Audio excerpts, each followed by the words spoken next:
Jay here from Woodpigeon Outdoors. Today we're on a wild edible hike, I guess you call it.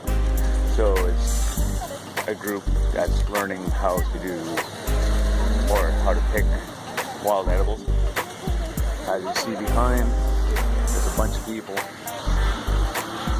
So this is going to be fun. It's 2 hours. So, you ready? Yes. Somebody else explaining except you. So the first one that I'd like to point out to you guys today is one of my favorites this time of year. There's a ton of stuff that you can do with it, some really cool and interesting things, and that's spruce tips. So the spruce tree this time of year puts out its young growth. So these little tips on the edges of the trees. This is a native plant, so of course you want to be careful that you're not over harvesting, but by harvesting just a few pieces from a single tree and then moving on to another tree, you can be sure that you're not doing any damage. You don't want to take any from young trees because this is their new growth for the year, so leave young trees alone, but trees like this are quite good. And this size about here is about what you're looking for. A little bit bigger sometimes, but you'll feel them. You can come up afterwards as well and feel them. If they start to get too stiff, they're no longer any good. They want them to be, this is almost like a rubber, it almost feels like rubber. That's the tip of the spruce, the new growth. You can eat them just like that, and they're surprising. They're a little bit, obviously they have the piney kind of taste, but they also are a little bit citrusy. Any pine? What's that? What kind of pine? This is a spruce, actually, not a spruce, pine. okay. Yeah. So the varieties of spruce that are typical around here are white and black spruce a little bit further north. You can see Norway spruce that have been planted. These guys over here with the long fruit feet. Types that have been planted as introduced species. This can last for years. Not bad. You can boil those syrups down to make them more like a pancake syrup. So this one I'm putting on gloves for thistle. You might think, who the heck would eat a thistle? There's two key varieties that are typical around these parts, both of which are invasive. There's the bull thistle and the Canada thistle. Even though it's called Canada thistle, it's introduced from Europe. And this, I believe, is a Canada thistle. The key identifier is the size of the flowers, which aren't out yet, but they're both edible. You can eat the leaves on a thistle if you wanted to take the time to trim off all the prickles with a pair of scissors. That seems a little bit crazy to me, but I know it is possible. The part that I really like, though, is this time of year, before the flowers have developed, is the shoot. So the shoot is the young stalk. And to get at that, you obviously want to wear gloves. You can see the dark plants growing behind me, that they grow in colonies. You can find the right spot for them. You can get quite a few of them. And you just turn them upside down. Just peel the leaves off like this. And also just peeling the stalk at the same time. So, there we go. Give it a good rub. And I would basically take that home. This is a small one, but you can get them to be quite big as well. I would take that home about that much. You can put them in a bag and then further peel them a little bit when they get home. And what you end up with is a nice, especially the young tips, a nice sort of crunchy, tasty little vegetable. And they have a nice flavor. You can add them to salads, you can pickle them, you can add them to stir fries. I think they're best when they're young. If they start to get too old, they get woody, so you can see that it's quite stiff and it requires some more peeling.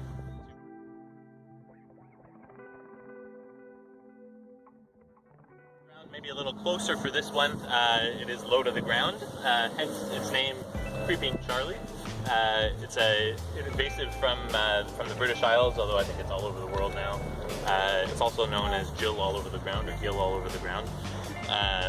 Funny little name. It's funny if you look this guy up online, 90% of what you'll find is how to eradicate it.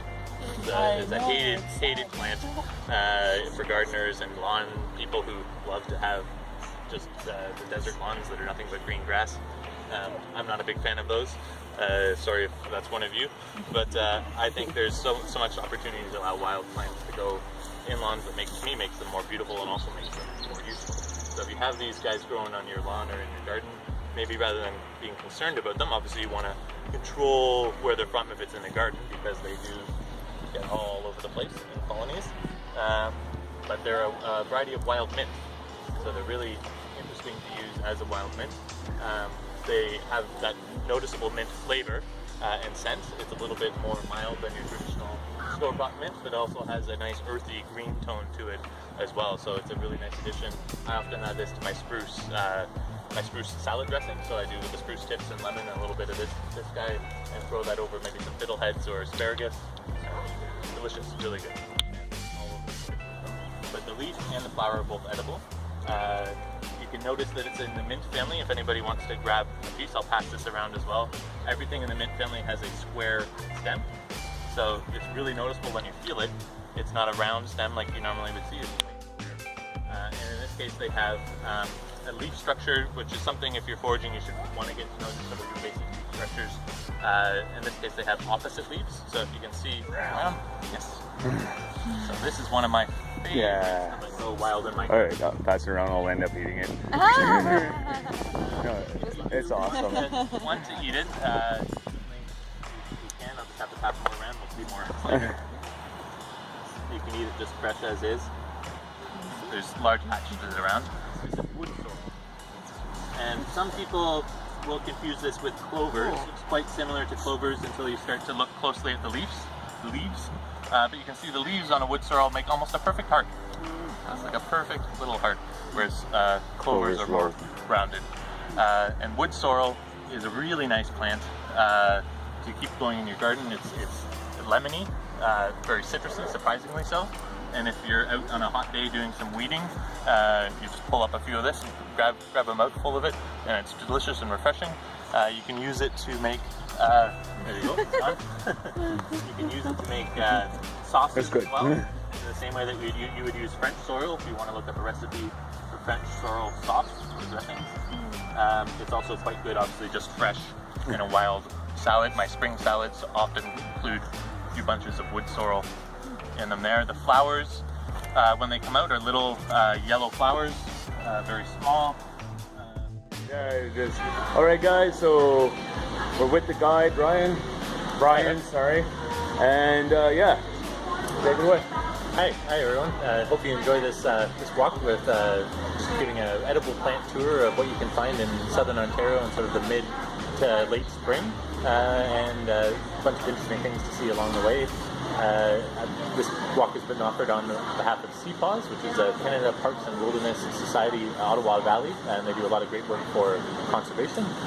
So if you're out and interested in looking for edible plants, make sure that you know what's native and what's not, and enjoy. Awesome. Thank you very much. Tips for new foragers. For new foragers, absolutely. You want to get yourself a couple of good guides. You definitely don't want to go for anything that you're not 100% certain of what it is. So get a couple of good guides. One good field plant guide for your region that isn't necessarily about edibles, but is just about identifying plant characteristics. And from there, then get 2 or 3 good guides about foraging plants in your territory. And just try to learn. It can be overwhelming, so just try to learn 2 to 3 plants in a season. And as you follow those plants throughout the entire season, it's a good way to sort of slowly build up real knowledge of the plants you're doing. Also, you were mentioning in the beginning not to pick by roadways and public areas. Again, make sure there's no pesticides used, and yeah, just know your stuff. If you don't know your stuff, ask questions. And if you're not harvesting from your own land or from lands of friends that give you permission, make sure that it's legal to do so and acceptable to do so there. And in most cases, you're only going to be looking for invasive plants. Our native plants can become under a serious threat if they're over harvested. So you want to make sure that it's something that you can be ethically sure is not going to be damaged to the plant community or the other animal community that depends on those plants as well. Awesome. So thank you very much.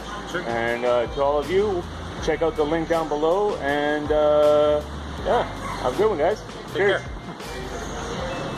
All right, guys. So sorry about the noise with the waterfall, which is right over here.